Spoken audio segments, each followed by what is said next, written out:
Давайте, да, мы вас слушаем. Дигин Фехов.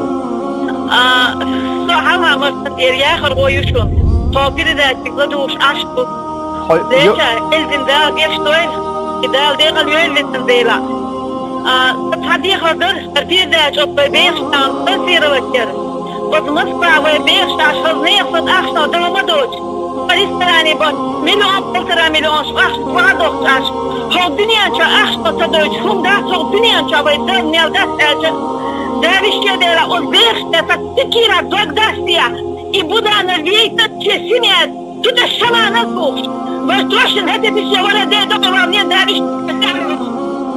Так, в общем, вопрос нам понятен, да? Вопрос понятен. Женщина высказывает эмоции, такие же эмоции, наверное, которые переполняют каждого из нас, и не только сегодня, но все эти годы, с тех пор, как случилась эта беда. Еще раз примем наш звонок, у нас на линии телезритель.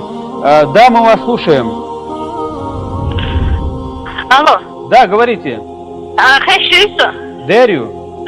Шелер я чё. Так. Диня мялду.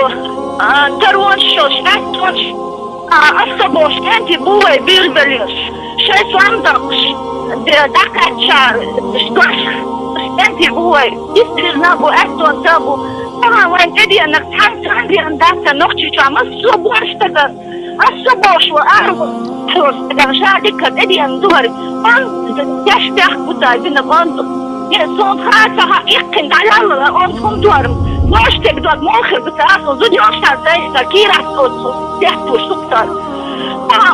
Аавотса я халкемат на яхтуни, синя яхтуни, иш яхтуни, дюру ватсиятун тек мудано. Бине ватсия веник сан лас адвокат. И бине Москва юзи масаба бахшкирлеш, мабаша бахмокпаштен дюрдоурдош. Баркал тахити хасава. Про Юрия Буданова страна услышала в 2000 году, когда его обвинили в похищении и убийстве чеченской девушки Эльзы Кунгаевой. Полковник на тот момент командовал в Чечне 160-м гвардейским танковым полком, служил давно и на тот момент был награжден орденом мужества. Защитники Буданова уверяли, что девушка была снайпером и стреляла в солдат. Суд признал полковника виновным и приговорил к 10 годам тюрьмы. Тогда его и лишили звания полковника. В январе 2009 года за хорошее поведение Буданова выпустили на свободу, удовлетворив его 5-е прошение об условно-досрочном освобождении. С тех пор в объективы телекамер он больше не попадал. По словам тех, кто знал Буданова, он рассказывал, в последние 3 месяца ему казалось, что за ним кто-то следит, что у дома крутятся одни и те же иномарки с затонированными стеклами. Охраны у бывшего полковника не было. Ограждение пройдите, пожалуйста.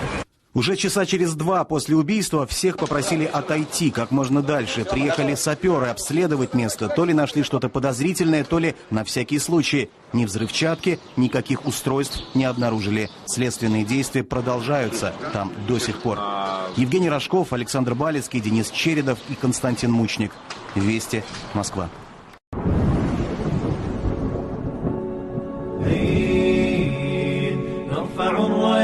سوف يعلمون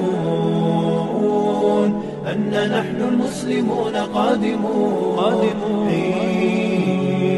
نرفع الرايات سوف يعلمون أن نحن المسلمون قادمون تشهد الأيام عنا والسنون فاسألوا الأكوان عنا من نكون تشهد الأيام عنا والسنون فاسألوا الأكوان عنا من نكون لا لن يطول البعد عن نصر ولن نرضى بغير النور في الليل هدى لن ننطفي أبدا لن ننتهي أملا إنا كبرق في السماء جاء ملتهبا